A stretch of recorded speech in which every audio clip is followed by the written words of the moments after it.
If I had known who was waiting at that table, I would have ironed my shirt.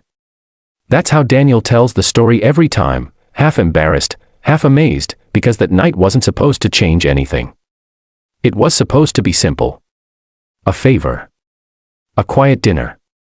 A polite goodbye. No one, not even Daniel, expected it to be the moment his life took a turn he didn't see coming. The life of a single dad. Daniel Carter was the kind of man who carried too much on his shoulders and still walked tall. At 34, he was raising his 7-year-old daughter, Lily, entirely on his own.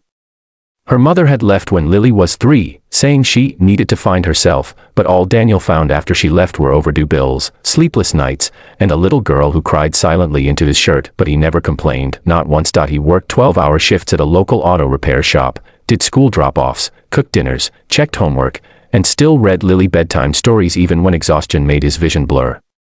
Life was hard, yes, but it was theirs, and he wouldn't trade it for anything. The sister who wouldn't give up the blind date was his sister Mia's idea. Mia, who believed every problem could be solved with a little faith and a lot of nagging. "Danny, you haven't been on a date in 3 years, she said one evening as she chopped vegetables in his kitchen. "I've been busy," he muttered. "You've been hiding," she corrected. "Besides, she's nice.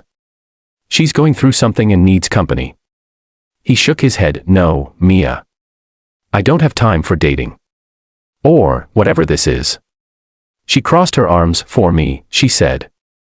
"Do it for me. One dinner. That's all."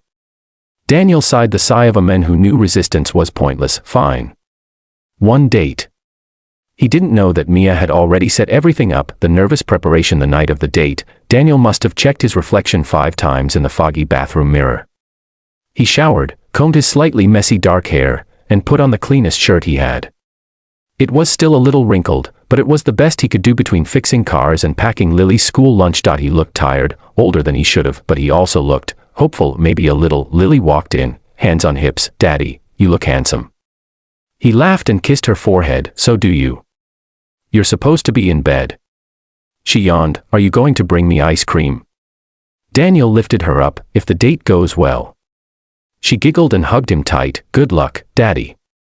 Those words, soft and innocent, somehow made his heart beat faster. The restaurant. He arrived at the restaurant 10 minutes early, because lateness felt like disrespect, and Daniel Carter respected people even when they didn't respect him back. The place was nicer than he expected. Warm lighting, soft music, linen tablecloths he was afraid to touch. He rubbed his palms on his jeans and scanned the room, looking for a woman who looked, well, available. What he found instead was shock. The CEO across the table, sitting alone near the window, was a woman every magazine, news channel, and billboard in the city knew. Ava Hartwell. CEO of Hartwell Dynamics, the youngest female CEO in the industry, known for her striking beauty, sharp mind, and ice-cold presence. She was the kind of woman who made people whisper, the kind of woman who owned rooms without stepping into them, the kind of woman who did not, absolutely did not, go on blind dates in small restaurants, and yet, she was there waiting alone. Ava glanced up, and locked eyes with him. For a second, neither of them moved. Daniel felt his stomach drop. There was no way. No way she was his date. But then she stood up, smoothing her elegant navy dress, and offered a small, nervous smile that didn't match her public persona at all. "You must be Daniel," she said softly. Daniel blinked hard. "You're my date." She laughed, a quiet, breathy, almost embarrassed sound. "Yes. Apparently." She gestured for him to sit, and he did, still unsure if he should apologize or just run. Two strangers, one unlikely table. Ava was not what he expected. She wasn't cold, she wasn't arrogant, she wasn't the CEO with sharp edges and flawless confidence. She was tired, really tired. Her eyes had faint dark circles, her smile was tentative, her hands trembled slightly when she held her glass. "So," Daniel said awkwardly, "your assistant tricked you too?" Yes." Ava sighed. "She said I needed to touch grass. I think that meant stop being miserable." Daniel chuckled. "A favor for both of us, then." Their awkwardness melted slowly, like ice under gentle sunlight. The conversation that changed everything. They talked about small things first, her work, his daughter, her board meetings, his car repairs, but the conversation slid into deeper waters, unexpectedly, beautifully. Ava confessed she hadn't slept properly in months. Daniel confessed he hadn't slept properly in years. She told him she felt like people only saw her title. He told her he felt like people only saw his struggles, somewhere in between. Confessions and shared smiles. Ava's eyes softened. No one talks to me like this, she whispered. Like what? Like I'm human.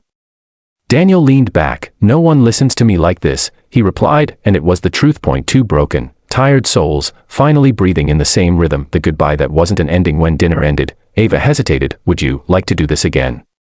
Her voice was fragile, hopeful, fearful. Daniel blinked. You want to see me again? She smiled, genuine, shy. Yes. If you'd like. His heart thudded. I'd like that. Ava touched his hand gently, brief, warm, enough to send electricity through his chest. Good night, Daniel. He watched her walk away, wondering how this was real, how a simple favor turned into a night he would never forget, but he didn't know the truth yet. They weren't done, not even close. Their worlds were about to collide in ways neither of them expected.